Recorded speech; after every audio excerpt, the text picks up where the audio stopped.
Hello दोस्तों, कैसे हैं आप लोग। चलिए, तो सीआरपीएफ हम लोग का कहाँ तक हो गया था? सेक्शन 300 तक। समझ में आया था? इम्पोर्टेंट है, ध्यान रखिएगा। ठीक है, चलिए। कुछ भी समझ में ना आया करे तो मुझे कमेंट कर दिया करें या मुझे व्हाट्सएप कर दिया करें। किस नंबर पर? कल एक भाई का कमेंट आया, सर अपना व्हाट्सएप नंबर दें। जाने कितने बार दे चुका हूँ भाई, 80 17 11 65 54। ठीक है, इस पे व्हाट्सएप किया करें। इससे व्हाट्सएप ही होगी, कॉल नहीं आ पाएगी इस पे। ठीक है, इस नंबर पर व्हाट्सएप कर दिया करें। जैसे ही टाइम मिला करेगा मैं आपको रिप्लाई कर दूंगा, या जो प्रॉब्लम होगी उसको सॉर्ट आउट करूंगा। ठीक है, चलिए। 301 300 तक हो ही गया था। जल्दी खत्म करवा देंगे यार, ज्यादा रहा नहीं। ठीक है, दो तीन ही इम्पोर्टेंट, दो तीन क्या मतलब, इसमें लगभग अभी 8-10 लेक्चर बन जाएंगे। 15 मान लीजिएगा और क्या। आज कोशिश करूंगा 2 लेक्चर रिकॉर्ड करूंगा। Section 301 appearance by public prosecutor. क्या होगा भैया कि भैया अपीयरेंस बाय पब्लिक प्रोसिक्यूटर जो है, पब्लिक प्रोसिक्यूटर या असिस्टेंट पब्लिक प्रोसिक्यूटर, कोई ना कोई तो हर एक केस में मिलेगा ही। द पब्लिक प्रोसिक्यूटर और assistant public prosecutor in charge of the case में appear and plead without any authority before any court in which that case is under inquiry, trial और अपील। ठीक है, पीपी पब्लिक प्रोसिक्यूटर और APO assistant public prosecutor APP area जो है, इन्हें किसी court की परमिशन लेने की जरूरत नहीं पड़ती है। ठीक है, अगर कोई भी केस चल रहा है तो उस केस के लिए अगर ये अपॉइंट हुए हैं तो इन्हें कोर्ट से कोई परमिशन लेने की जरूरत नहीं है, सीधे अपना केस जो है पहुंच जाएंगे। ठीक, लेकिन इफ इन एनी केस, अब उसमें क्या होता है, सब सेक्शन 2 ये बोलता है कि अगर कोई प्राइवेट एडवोकेट है, ठीक है, मान लो कि मेरे साथ कोई केस हुआ, ठीक है, किसी के साथ कोई केस हुआ, मान लो उसमें ऑफेंस जो है कोर्ट ऑफ सेशन ट्रायल करेगी, तो आपको ध्यान है कि 225 के हिसाब से, 225 ही था ना, 224 था, 224 के हिसाब से उसे क्या मिल जाएगा? Public prosecutor. Court of session के ट्रायल में ट्रायल कौन कंडक्ट कराएगा प्रोसिक्यूशन की ओर से? Public prosecutor. तो पब्लिक प्रोसिक्यूटर मिल जाएगा आपको। उसके अलावा भी अगर आप कोई प्राइवेट एडवोकेट करना चाहें तो वो प्राइवेट भी कर सकते हैं। ठीक है, वो क्या करेगा, वो पब्लिक प्रोसिक्यूटर की कंसर्न से वो सारा काम करता रहेगा, मतलब दोनों ही उसमें इन्वॉल्व रहेंगे। ठीक है, वो कोई ऑब्जेक्शन नहीं करता बीबी। ठीक है, तुम कर लो, कोई बात नहीं, प्राइवेट एडवोकेट भी हायर करेंगे। ठीक, क्या है इन सबसेक्शन 2 क्या बोलता है 301 का? If in any such case any private person instruct a pleader to prosecute any person in any court, the public prosecutor APP in charge of the case shall conduct the prosecution and the pleader so instruct shall act therein under the direction of the public prosecutor, assistant public prosecutor, and may with the permission of the court submit written argument after the evidence is closed in the case। ठीक है, written argument भी submit कर सकता है, कोई भी person हो सकता है, वो समझे, प्राइवेट एडवोकेट भी हो सकता है और भी कोई हो सकता है। 302 परमिशन टू कंडक्ट प्रोसिक्यूशन। 301 में ये बोल रहा है कि भाई साहब एपीपी और पब्लिक प्रोसिक्यूटर, इन्हें परमिशन लेने की जरूरत नहीं पड़ेगी। ठीक है, लेकिन 302 ये बोल रहा है कि बाकी और कोई होगा, बाकी कोई भी अगर है, कोई प्राइवेट एडवोकेट है, तो उसे परमिशन लेनी पड़ती है कोर्ट से। ठीक, कि मैम माय लॉर्ड, मैं इनके हिसाब से, मैं इनकी ओर से अपियर होना चाहता हूँ। ठीक है, मैं इनकी ओर से एज एडवोकेट अपियर होना चाहता हूँ। अगर वो एडवोकेट है तो और कोई है तो वो और कोई सही, और उसमें वो वकालतनामा भी शो करता है। ठीक है, अगर एडवोकेट होता है तो वकालतनामा सीधे फॉर्मेलिटी होती है, जाके सबमिट कर देता है बस। ठीक, 302 में 302 बोलता क्या है, प्राइवेट एडवोकेट की बात करता है। ठीक है, प्राइवेट एडवोकेट, और भी लोग इसमें आ जाएंगे, लेकिन मेनली फोकस ये प्राइवेट एडवोकेट की ही बात करता है कि प्राइवेट एडवोकेट अगर होगा तो उसे परमिशन लेनी पड़ेगी। 301 क्या कहता है कि अगर सरकारी होगा तो उसे परमिशन नहीं लेनी पड़ेगी। ठीक है, पढ़ लीजिएगा 302। 303 right of person against whom proceeding are instituted to be defended. ठीक, देखो क्वेश्चन 2 आते हैं आपको ऑब्जेक्टिव टाइम में। क्वेश्चन आएगा राइट टू लीगल एड कहां दिया हुआ है? ठीक, या राइट टू बी डिफेंडेड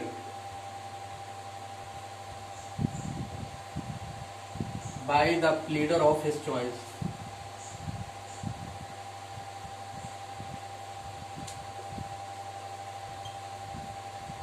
ठीक, क्वेश्चन आएगा कि भैया राइट टू लीगल एड किस सेक्शन में दिया हुआ है, 3-4 सेक्शन नीचे दिए होंगे। यह आएगा कि right to be defended by pleader of his choice, कि अपने प्लीडर ऑफ हिज चॉइस, जिस मैं एडवोकेट का मैं प्लीड कर रहा हूं ना, मैं मतलब जो जिस एडवोकेट को मैं चॉइस करना चाह रहा हूं उस एडवोकेट से मुझे केस डिफेंड किया। लेकिन प्राइवेट एडवोकेट क्या होता है, मान लो मैं कहूं कि मेरा केस जो है कोई बड़ा एडवोकेट हमारे शहर का देखे, तो इसके लिए क्या है, 12 कोर्ट आपको नहीं रोक रही, लेकिन आप उस एडवोकेट की फीस भरिए, जाइए उसे लेके आइए, कोर्ट को कोई दिक्कत नहीं है। मतलब ये सिर्फ ये बता रहा है कि तुम अपने चॉइस का एडवोकेट ला सकते हो, कोर्ट को कोई दिक्कत नहीं है। ये नहीं कोर्ट कहेगी नहीं तुम्हें सरकारी वकील ही मिलेगा, समझे कि नहीं, ये नहीं तुम ये वाले वकील से अपना केस नहीं लड़वा सकते, ठीक है, आपकी चॉइस है। लेकिन वो चॉइस के साथ आप जानते ही हैं भाई फीस भी तो भर पाओ, समझे कि नहीं। किसी भी एडवोकेट को ले आओ, कोई दिक्कत नहीं है कोर्ट को। दूसरा आता है right to free legal aid, right to free legal aid क्या है, 2 क्वेश्चन आते हैं कि राइट टू लीगल एड कहां दिया हुआ है। राइट टू लीगल एड आपका 303 में है, ठीक है, और right to free legal aid 304 में है। बहुत लोग गलती कर देते हैं, ठीक है, क्या है बताइए। अगर पूछा जाए राइट टू लीगल एड कहां दिया हुआ है, या right to be defended by the choice pleader of his choice, वो कहां दिया हुआ है 303 में। Right to free legal aid कहां दिया हुआ है 304 में, नोट कर लीजिएगा, ठीक है, 303 में लिख लीजिएगा राइट टू लीगल एड, और 304 में right to free legal aid, ठीक। 303 रेड मान लीजिएगा, लास्ट में लिखा है यार may of right be defended by a pleader of his choice. 304 legal aid to accused at the state expenses in certain cases, ठीक है, क्या है 304 ये बोलता है कि अगर किसी के पास क्या, अगर मान लो हम एडवोकेट नहीं हायर कर रहे हैं तो मेरा केस कैसे लड़ा जाए। मान लो मेरे पास पैसा भी है फिर भी मैं एडवोकेट नहीं हायर कर रहा हूँ, तो भी जो है कोर्ट जो है पार्टी को बोलेगी कि आपके पास चॉइस है कि आप जो फ्री लीगल एड है वो आप ले सकते हैं, ठीक है। तो जैसे स्टेट गवर्नमेंट जिस हिसाब से रूल्स बना रखे हैं उसी हिसाब से कोई एक एडवोकेट दे दिया जाएगा। कोर्ट ऑफ सेशन के केस में तो पब्लिक प्रोसिक्यूटर मिलेगा ही मिलेगा, ठीक है। बाकी जो केसेस होते हैं मजिस्ट्रेट द्वारा, ठीक है, उसमें भी आपको एपीपी मिलेगा, असिस्टेंट पब्लिक प्रोसिक्यूटर, ठीक है। अगर आप कंप्लेंट के थ्रू केस लेके जाते हैं या समन केस होता है तो उसमें आपको अपना हायर करना पड़ेगा, ठीक है, समझे कि नहीं। तो 304 में भी कुछ नहीं है, सिर्फ ये है पहली लाइन में है कि कोर्ट ऑफ सेशन का केस होगा तो उसमें मिलेगा। दूसरे में ये है सबसेक्शन 2 में कि भैया high court with the previous approval of the state government क्या करेगी, रूल्स बनाएगी कि कैसे एडवोकेट दिए जाएंगे, मतलब कोई भी केस होगा तो उसमें कैसे एडवोकेट को अप्रूव किया जाएगा कि भैया तुम्हारे लिए ये एडवोकेट साहब हैं, ये ऐसे हैं, उनकी फीस क्या होगी, उन्हें फैसिलिटी क्या मिलेगी, ठीक है। तीसरे में ये दिया हुआ है कि स्टेट गवर्नमेंट जो है कोर्ट ऑफ सेशन के अलावा और भी कोर्ट्स में फ्री लीगल एड का इंतजाम करेंगे, ठीक है। कोर्ट ऑफ सेशन में तो मिलेगा ही मिलेगा क्योंकि वहां पर तो बहुत बड़े बड़े केस जाते हैं, है कि नहीं, सीधे मर्डर, हत्या, रेप, इन सब के जाते हैं। और बाकी कोर्टों में भी इन्हें ऐसा बनाना है कि भाई ऐसा थोड़े सीजीएम कोर्ट में नहीं दोगे, सीजीएम कोर्ट में भी देना पड़ेगा, ठीक। कुछ नहीं आता इसमें, सिर्फ सेक्शन याद रखने हैं आपको, ठीक है। 300 में क्या है, 301 में क्या है, 302 में क्या है, 303 में क्या है, 304 में क्या है, 305 में क्या है। 305 में क्या है, 305 वैसे अंदर तो कुछ भी इसमें इंपॉर्टेंट नहीं है, कुछ भी इंपॉर्टेंट नहीं है, बस हेडिंग याद रखिएगा कि क्या है, प्रोसीजर व्हेन कॉर्पोरेशन और registered society is an accused, कि प्रोसीजर क्या होगा जब कोई कॉर्पोरेशन या रजिस्टर्ड सोसाइटी वो एक्यूज है तो उसके लिए क्या प्रोसीजर है, 305 में दिया हुआ है। इसके अंदर से कभी कुछ नहीं पूछ सकते हैं, सिर्फ ये लास्ट ईयर राजस्थान जुडिशरी में ये डायरेक्ट पूछ दिया गया था, ठीक है, कि प्रोसीजर व्हेन रजिस्टर्ड सोसाइटी या कोई भी कॉर्पोरेशन है अगर वो एक्यूज होती तो क्या प्रोसीजर होगा, कहाँ दिया हुआ है, ठीक। बहुत से लोगों का गलत हो गया था क्योंकि उन्होंने किसी ने ध्यान ही नहीं दिया था 305 पे कभी, ठीक है। तो 305 की हेडिंग याद रखिएगा, अभी लास्ट ईयर राजस्थान जुडिशरी में क्वेश्चन आया था, ठीक है। अब आता है main point, tender of pardon to accomplish, ठीक है। चलिए इसको देखते हैं। आज थोड़ी तबीयत सही नहीं है, सर्दी लग गई यार कल रात। हाँ जी, बहुत ही इम्पोर्टेंट चीज है पार्डन। पार्डन कहाँ कहाँ पढ़ा आप लोगों ने? यस, हाँ भाई, सेक्शन 306, ठीक है, 306 है, 307 है और 308 है, 3 सेक्शन है इसमें, ठीक। क्या है heading? Tender of pardon to accomplish.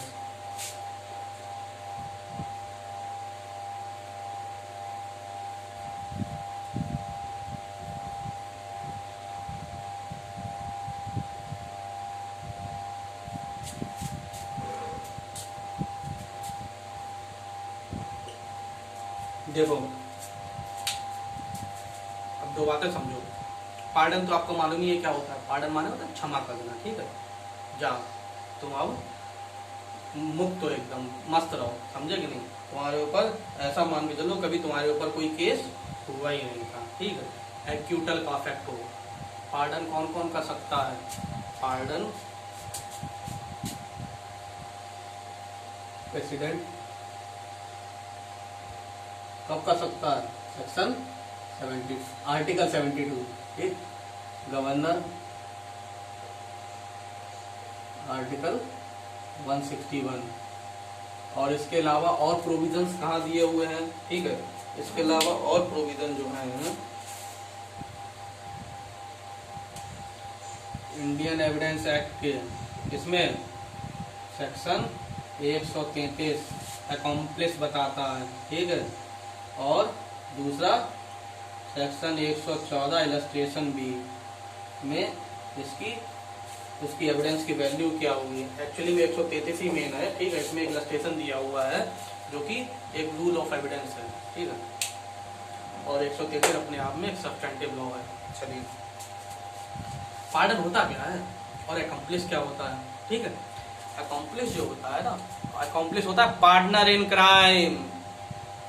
कि भैया मान लो 4 लोगों ने मिलके कोई क्राइम किया, ठीक है, तो हम चारों क्या हो गए? हम चारों हो गए अकॉम्प्लिश, ठीक है, पार्टनर्स इन क्राइम। कौन होते हैं भाई अकॉम्प्लिश? पार्टनर्स इन क्राइम, ठीक। अब क्या होता है, अब इनको पार्डन की बात कहां से आ रही है, ठीक है। पार्डन की बात ऐसे आती है, ये जब क्या होता है, ये पार्डन की जरूरत कब पड़ती है मालूम? ये तब पड़ती है जब कोई एविडेंस ना हो, ठीक है। मान लो 4 लोगों ने मर्डर किया, ठीक। अब यार एविडेंस कोई नहीं मिल रहा उनके खिलाफ, ठीक है। तो कोर्ट को ऐसा लगता है कि जब एविडेंस नहीं होगा तो ये चारों छूट जाएंगे। तो इससे बढ़िया क्यों ना ऐसा किया जाए, इनमें से एक को ही, जो चारों लोग में से किसी एक को ये कह दें कि देखो अगर तुम सच सच बता दो सब कुछ, तुम इनके खिलाफ अगर गवाही दे दो, तुम अगर सरकारी वकील बन जाओ तो तुम्हें छोड़ देंगे और बाकी तीनों को सजा दे देंगे। समझेंगे क्या करेंगे? एक को तुम्हें जो बन जाएगा, जो सरकारी गवाह बन जाएगा, जो तो उसे हम पार्डन कर देंगे और बाकी तीनों को सजा मिल जाएगी। क्योंकि कोर्ट तो देख ही रही है कि यार अगर कोई एविडेंस नहीं हुआ तो ये सारे चारों छूट जाएंगे, है कि नहीं। और इतना बड़ा क्राइम करके अगर ये छूट जाए तो फिर गलत हो जाएगा, है कि नहीं। क्योंकि छोटे मोटे क्राइम में ये काम नहीं करता, बड़े बड़े क्राइम में काम करता है। 7 साल से ऊपर हीनियस क्राइम, ठीक है, या कोर्ट ऑफ सेशन ट्रायल करे या स्पेशल जज, ऐसे केसेस में ही काम करता है। ये छोटे मोटे केसेस में नहीं। छोटे मोटे केसेस कोई बात नहीं, छूट जाए कोई बात नहीं, ठीक है, नहीं एविडेंस मिला छूट जाएगा। लेकिन हीनियस क्राइम है, मर्डर किया है, पनिशमेंट हैवी है, फिर भी छूट रहा है तो फिर ये तो बेकार है कि नहीं। और इसका अंग्रेज तो बहुत कर्रा इस्तेमाल करते थे भाई। पहले क्या होता था, भगत सिंह के केस में क्या हुआ था, भगत सिंह, सुखदेव और राजगुरु को फांसी कैसे हुई थी बताइए। उन्हीं में से एक, क्या उनकी नाम था, हिंदुस्तान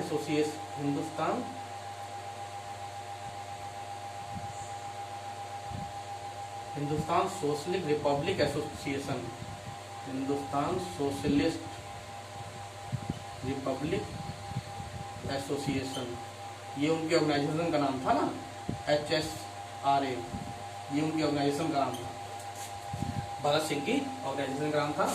तो उन्होंने अब भगत सिंह, सुखदेव और राजगुरु तीनों के खिलाफ कोई एविडेंस नहीं था कि इन्होंने सॉन्डर्स को मारा है।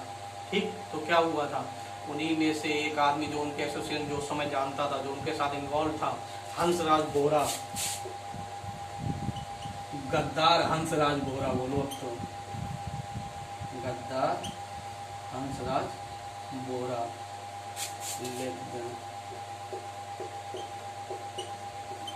गद्दार हंसराज बोहरा, उसने क्या किया था, ये सरकारी गवाह बन गया था। ठीक है, अप्रूवर बन गया, क्योंकि वो लोग तो बहुत अच्छा इस्तेमाल करना जानते थे इसका, समझे कि नहीं, ये अंग्रेज इसका बहुत अच्छा, उनके पास एविडेंस मिलते ही नहीं थे उन्हें, तो वो क्या करते थे, उन्हीं में से किसी एक को बस फंसा लिया कि ऐसा है कि तुम एविडेंस दे दो, तुम्हें छोड़ दिया जाएगा, बाकी सबको सजा हो जाएगी।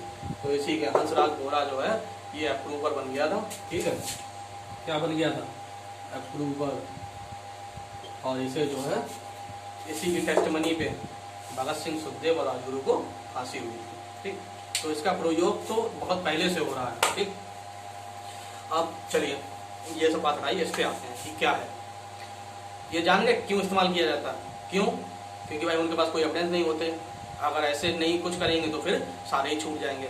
तो मेन इनका मकसद होता है क्या करना, एविडेंस लेना। क्यों, एविडेंस, ठीक, एविडेंस इकट्ठा करना। दूसरी बात क्या करते हैं वो उससे कौन ले सकता है, कौन सी कोर्ट ले सकती है, तो अगर कोर्ट ऑफ सेशन जज या मेट्रोपॉलिटन मजिस्ट्रेट है तो ये कब ले सकते हैं, ड्यूरिंग द इन्वेस्टिगेशन, चाहे इन्वेस्टिगेशन चल रही हो, चाहे इंक्वायरी हो या ट्रायल हो।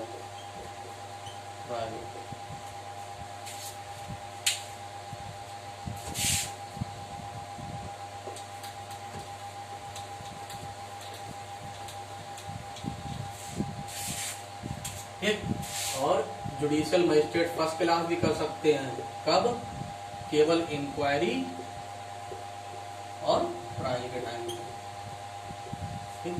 देखो मान लो इन्वेस्टिगेशन के टाइम पे इन्हें पता चल गया कि ये चारों लोग इन्वॉल्व हैं, लेकिन मेरे पास कोई एविडेंस नहीं है, मतलब कोर्ट के पास या इन्वेस्टिगेशन एजेंसी के पास कोई एविडेंस नहीं है, तो इन्हें क्या करेंगे, तो ये कोर्ट के थ्रू उसे कि उनमें से किसी एक आदमी को अप्रूवर बनने के लिए कहेंगे कि अगर तुम गवाही दे दो, ठीक है, कोर्ट की ओर से, पब्लिक प्रोसिक्यूटर की ओर से, तो फिर तुम्हें छोड़ दिया जाएगा, बाकी सबको दे दिया जाएगा।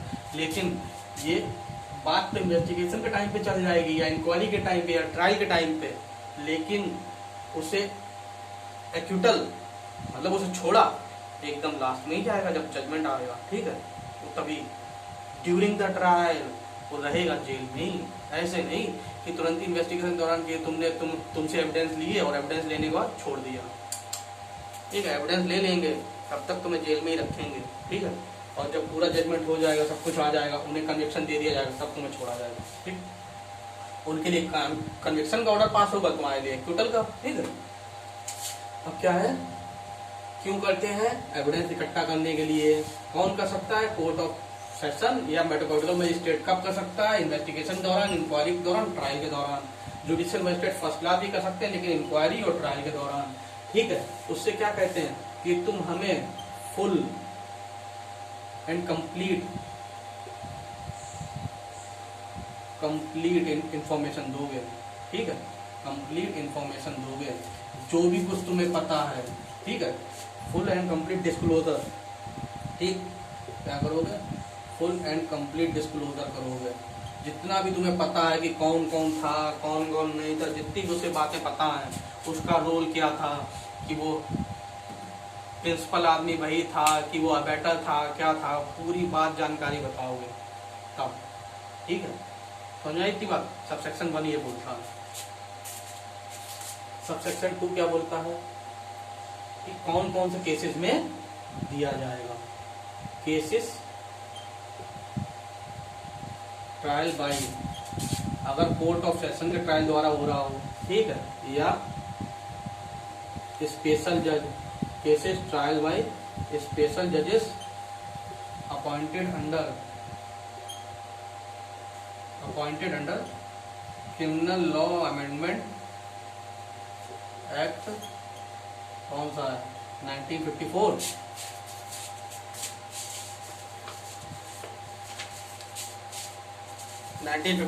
ठीक है, क्रिमिनल लॉ अमेंडमेंट एक्ट 1952। अगर इसके अंडर कोई स्पेशल जज, कोई किसी, अरे स्पेशल केसेस के लिए स्पेशल जज भी तो अपॉइंट होते हैं, है कि नहीं? अभी राम रहीम के केस में 2 साल पहले स्पेशल जज साहब अपॉइंट हुए थे, नहीं?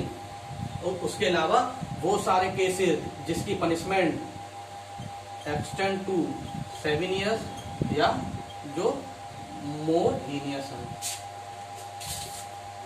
समझाई बात की नहीं? ये बताता है सबसेक्शन 2 कि किस किस केसेस में हम पार्डन की बात कर सकते हैं, tender of pardon to accomplish कर सकते हैं, वो सारे केसेस जो कोर्ट ऑफ सेशन ट्रायल कर सकती है, या वो सारे केसेस जो स्पेशल जज ट्रायल कर रहा है, जो अपॉइंट हुआ है क्रिमिनल लॉ अमेंडमेंट एक्ट 1952 के अंडर, ठीक है, या वो सारे केसेस जिसकी पनिशमेंट 7 साल तक या उससे ज्यादा है, मतलब ज्यादा हीनियस क्राइम है, ठीक? इन सारे केसेस में ये बात उठ के आएगी कि भाई क्यों ना टेंडर ऑफ पार्डन करके किसी एक को पार्डन देके बाकी सबको नाप दिया जाए। तीसरा क्या बोलता है? तीसरा, भाई मजिस्ट्रेट साहब क्या लिखेंगे? मजिस्ट्रेट साहब जो भी कोई होंगे वो रीजन रिकॉर्ड करेंगे कि क्यों वो ऐसा कर रहे हैं। हाँ भाई, यही रीजन है, हमारे पास एविडेंस नहीं है। दूसरी बात कि इसने क्या नाम है, जो अकॉम्प्लिस है, उसने एक्सेप्ट किया कि नहीं, एक्सेप्टेड और नॉट, पार्डन वाली बात उसने एक्सेप्ट की कि नहीं की। अगर एक्सेप्ट की है तो उससे कहेंगे कि तुम ही एप्लीकेशन दो, है कि नहीं? अरे एप्लीकेशन तो उसी की ओर से ली जाएगी, खुद थोड़े उसे एप्लीकेशन लिखेंगे। एक मिनट यार,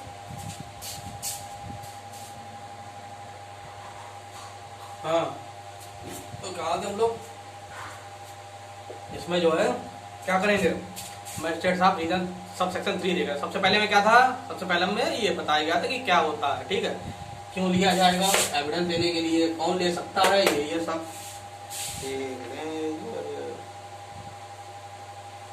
गलती हो गई ना, कोर्ट ऑफ सेशन की CJM है यार, ठीक, क्या है, कोई बात नहीं, छोटी मोटी गलतियां हो जाती हैं। अभी मैंने ध्यान दिया तब मैं ध्यान आया कि अरे यार कोर्ट ऑफ सेशन लिख दिया है, तो चलो ठीक, कोई बात नहीं। कौन ले सकता है, क्यों हम लोग क्यों लेते हैं, एविडेंस लेने के लिए।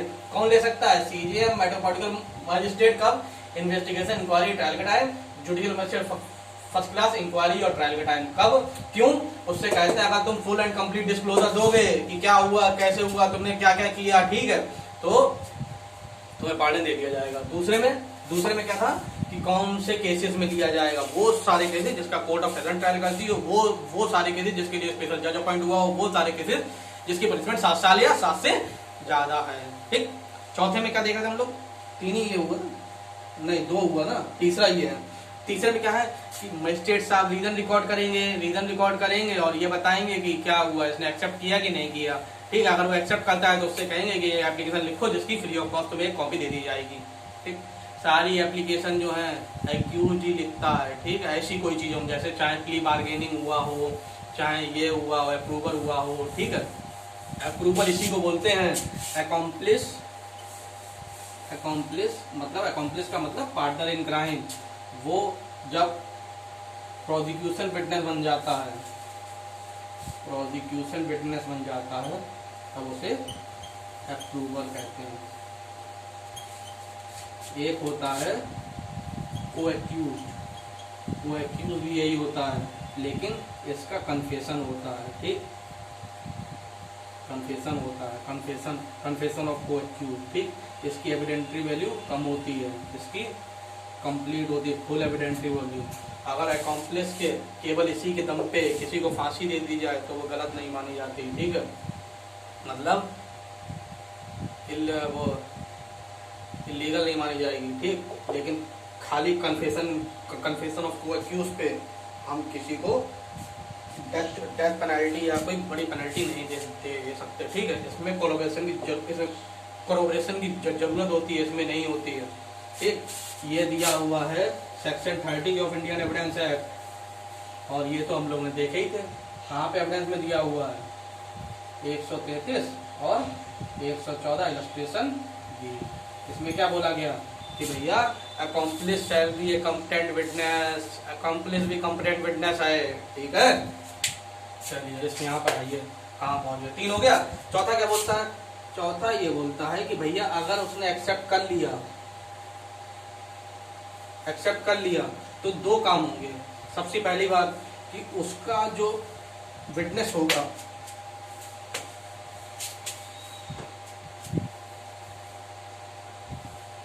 जो उसका प्रोसिक्यूशन विटनेस होगा, अब वो प्रोसिक्यूशन विटनेस बन जाएगा ना अगर अप्रूव कर लिया तो। प्रोसिक्यूशन विटनेस होगा तो उसका जो बिल्कुल वैसे ही विटनेस लिया जाएगा जैसे नॉर्मली किसी का विटनेस लिया जाता है। तो उसमें क्रॉस एग्जामिनेशन भी होगा, ठीक है, और जो जो हो सकता है वो सब होगा। जैसे एक नॉर्मली कोई एक विटनेस किसी केस में अपीयर होता है, ऐसे ही इसको अपीयर किया जाएगा। दूसरी बात, अगर वो बेल पे छूटा हुआ है तो उसको अरेस्ट कर लिया जाएगा, या तब तक उसे बेल नहीं दी जाएगी, ठीक है। इसे अकॉम्प्लिस को क्या नहीं दी जाएगी? अगर वो बेल पे छूटा हुआ है तो अरेस्ट कर लो, और नहीं है तो उसे बेल मत दो जब तक ट्रायल चल रहा है तब तक, ठीक। ये हो जाएगा सबसेक्शन 5। सेक्शन 5 में ये बोलता है कि जैसे ही ये सब चीजें हो जाएंगी, ठीक है, तो क्या करेंगे? तो जो उसका ट्रायल कर सकती है उनको भेज दिया जाएगा। सबसेक्शन 5 देख लो, यहाँ लिख के दे रहे हैं, ठीक। क्या? अगर कोर्ट ऑफ सेशन द्वारा ट्रायल हो सकता है तो कोर्ट ऑफ सेशन को कम्यूट कर दिया जाएगा, भेज दिया जाएगा। और अगर स्पेशल जज हैं तो स्पेशल जज साहब को भेज दिया जाएगा। कोई भी नहीं तो सीजीएम साहब उसका करेंगे, ठीक है। जिस हिसाब से केस होगा उस हिसाब से भेज दिया जाएगा, कोई दिक्कत नहीं आएगी। क्वेश्चन इसमें से क्या आता है? क्वेश्चन यहाँ से बनेगा आपका, यहाँ से बनेगा प्री के हिसाब से, ठीक है। डायरेक्ट क्वेश्चन भी आता है कि tender of pardon to the accomplice कहाँ पे दिया हुआ है, ठीक। और कुछ नहीं आता इसमें, बस मेंस के लिए इंपॉर्टेंट है। मेंस पूछ देते हैं।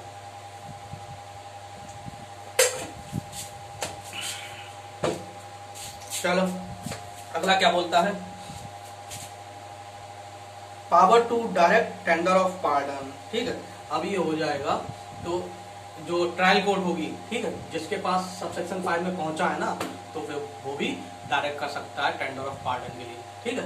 अगर ऐसा हुआ यहाँ पर आगे मान लो उसने यहाँ पर मना कर दिया, ज्यादातर मना भी कर देते हैं। कैसे? अब उसे मालूम है हम 4 लोग हैं, अब चारों में से एविडेंस तुम्हारे पास है नहीं कोर्ट के पास, तो चारों ही छूट जाएंगे। क्यों मैं अप्रूवर बनूं? समझे कि नहीं? मैं अप्रूवर क्यों बनूं? इसीलिए वो नहीं अप्रूवर बनता, मना कर देता, समझे नहीं? अब मान लो चार क्रिमिनल बैकग्राउंड से सब होते हैं जो सारे, मान लो अप्रूवर बन के हम बाहर छूट गए, कल हमें इन्हीं के घर वाला कोई गोली ठोक दे, फिर समझे कि नहीं? अप्रूवर मत बनो, समझे? तो ऐसे ही जो है मना कर देते हैं लोग, अप्रूवर नहीं बनते। क्योंकि अप्रूवर की बात चल रही है तो इसका मतलब कि मेरे इनके पास एविडेंस तुम्हारे खिलाफ नहीं है कि नहीं? चलिए, तो 207 क्या है? वो 307। अगर समझ में ना आए तो भैया कमेंट करके बता दिया करना, ठीक है। और कोई दिक्कत हो रही हो, दिक्कत का मतलब कि साउंड क्वालिटी बढ़िया नहीं है, लाइटिंग बढ़िया नहीं है, मैं पढ़ाने में कोई इम्प्रूवमेंट कर सकता हूँ, ठीक है, तो वो भी बताते रहा करो। बताओगे नहीं तो मैं जानूंगा कैसे? बाकी तो सब ठीक है ही। 304 में क्या है? 307 में क्या है? Power to direct tender of pardon. Power to direct tender of pardon क्या है भैया? कुछ नहीं है, यही है कि जो ट्रायल कोर्ट होगी जिसके पास कम्यूट करके केस आया वही पार्डन दे देगी, ठीक। डायरेक्ट कर देगी कि भैया हाँ हमने अभी से डायरेक्ट कर दिया है कि अगर तुमने सब कुछ सही रहा, तुमने सही से अगर पूरी बात बता दी, तुम्हारी जितनी जानकारी में है, तो तुम्हें पार्डन दे दिया जाएगा लास्ट में, ठीक है। इसी होते हैं पावर टू डायरेक्ट। सेक्शन 308, अगर उसने हरामीपन किया, नहीं बताया, समझे कि नहीं, और चतुराई दिखाई कि भैया हम पार्डन भी ले लें और कोई बात डिस्क्लोज भी ना करें, तो क्या होगा, तो पब्लिक प्रोसिक्यूटर साहब जो है उसमें प्रॉब्लम क्रिएट कर देंगे। तो कहेंगे कि माय लॉर्ड ये सब कुछ सही सही नहीं बता रहा है, कुछ ना कुछ तो ये विलफुली छुपा रहा है, समझे कि नहीं। कौन बताएगा, पब्लिक प्रोसिक्यूटर साहब। तो उनके कहने पे अगर उन्हें ऐसा लगा कोर्ट को, चलो पहले इसकी हेडिंग लिखते हैं, क्या है भैया, trial of person not complying with the condition of pardon, trial of person not complying with the condition of pardon। देखो कंडीशन क्या थी पार्डन देने की, बताई थी कि उसे क्या करना है, फुल एंड कंप्लीट डिस्क्लोजर करना है, ठीक। अगर उसने यही नहीं किया, पूरी बात बताई नहीं, समझे कि नहीं, फुल एंड कंप्लीट डिस्क्लोजर नहीं किया, विलफुली कोई चीज छुपा रहा है, ठीक है, विलफुली कोई चीज छुपा रहा है, तो फिर क्या होगा, तो पब्लिक प्रोसिक्यूटर साहब कोर्ट से कहेंगे कि माय लॉर्ड जो है ये विलफुली कोई चीज छुपा रहा है या सही सही सब कुछ नहीं बता रहा है, तो इसका जो है इसमें पार्डन ना दिया जाए, ठीक है। तो क्या होगा, अगर कोर्ट सेटिस्फाई हो गई तो पार्डन वाली बात खत्म करके क्या करेंगे, जो ट्रायल उसका चल रहा था जिस ऑफेंसेस के लिए वही ट्रायल चलेगा। लेकिन इसमें एक प्रोविजो है, दो है प्रोविजो। पहला कि उसका ज्वाइंट ट्रायल नहीं चलेगा, अब जो उसके को एक्यूज थे, समझे कि नहीं, उनके साथ ज्वाइंट ट्रायल नहीं चलेगा। दूसरी बात कि अगर उसके साथ साथ अगर फॉल्स एविडेंस देने का अगर चल रहा है केस, अगर साथ साथ फॉल्स एविडेंस का भी केस चलाना है, जो ट्रायल चल रहे थे वो तो चल ही रहे थे, साथ में फॉल्स एविडेंस का कि गलत एविडेंस दिए ना उसने, तो फॉल्स एविडेंस के केस में क्या है, तो पहले प्रायर परमिशन लेनी पड़ेगी, इसकी हाई कोर्ट की, ये क्वेश्चन बनता है, ठीक है, इसकी परमिशन लेनी पड़ेगी हाई कोर्ट की। समझ आए कि नहीं आए। अरे यार मान लो उसके ऊपर 307 का केस चल रहा, मतलब 302 का केस चल रहा था मर्डर का, ठीक है, 4 लोग थे, 1 2 3 4, तो अब चौथा ही अप्रूवर बना था, ठीक है, बाद में 308 में जाके फेल हो गया मामला। पब्लिक प्रोसिक्यूटर देता है ये साफ साफ नहीं बोल रहा है माय लॉर्ड, ये कुछ ना कुछ छुपा रहा है और ये इसका अप्रूवर जो है वो इसका जो है वो है पार्डन वाली बात है वो कैंसिल करो। अब कोर्ट अगर सेटिस्फाई हो गई तो क्या होगा, तो भैया इसका ट्रायल जो अलग चलेगा, अब इन तीनों का अलग चलेगा, ये दोनों का एक साथ ज्वाइंट ट्रायल नहीं चलेगा। दूसरी बात इसके साथ 302 के साथ साथ फॉल्स एविडेंस का केस भी चलेगा, तो इसने फॉल्स एविडेंस दिया, लेकिन फॉल्स एविडेंस का तब चलेगा जब हाई कोर्ट की परमिशन ले लेंगे, वरना 302 पे ही चलेगा केवल, ठीक। अगर हाई कोर्ट परमिट कर देती है तो फॉल्स एविडेंस का भी साथ में केस चल जाएगा। उसके अलावा क्या है, अगर कोर्ट सेटिस्फाई नहीं होती है कि ऐसा कुछ नहीं है, तो फिर उसे एक्यूटल कर देंगे। उससे पहली बात तो ये कहेंगे कि भाई तुम जो है बताओ अपनी ओर से, तुम सबमिट करो कि तुमने अपनी ओर से सारी जानकारी दी है कि नहीं दी है, ठीक है, और ये सब चीजें। और अगर कोर्ट सेटिस्फाई हो गई नहीं इसने अपनी तरफ से सारी जानकारी दी है, तो फिर उससे बाद में एक्यूटल का ऑर्डर पास कर देंगे और उनका कन्विक्शन हो जाएगा, है कि नहीं। जिनके खिलाफ उसने एविडेंस दिया उनका कन्विक्शन हो गया, इसका एक्यूटल हो गया, ठीक। तो अप्रूवल की बात, वो इसकी पार्डन की बात चलती स्टार्टिंग में ही, ये इन्वेस्टिगेशन के दौरान कर सकते हैं, इंक्वायरी के दौरान कर सकते हैं, ट्रायल के दौरान, लेकिन छूटता वो तभी है जाके जब तक ट्रायल चल रहा है, वो कोर्ट वो मतलब कस्टडी में ही रहेगा, जेल में रहेगा, ठीक है, और छूटेगा तभी वो। एक्यूटल के ऑर्डर कब पास होंगे, जब पूरा केस हो जाएगा तब, है कि नहीं।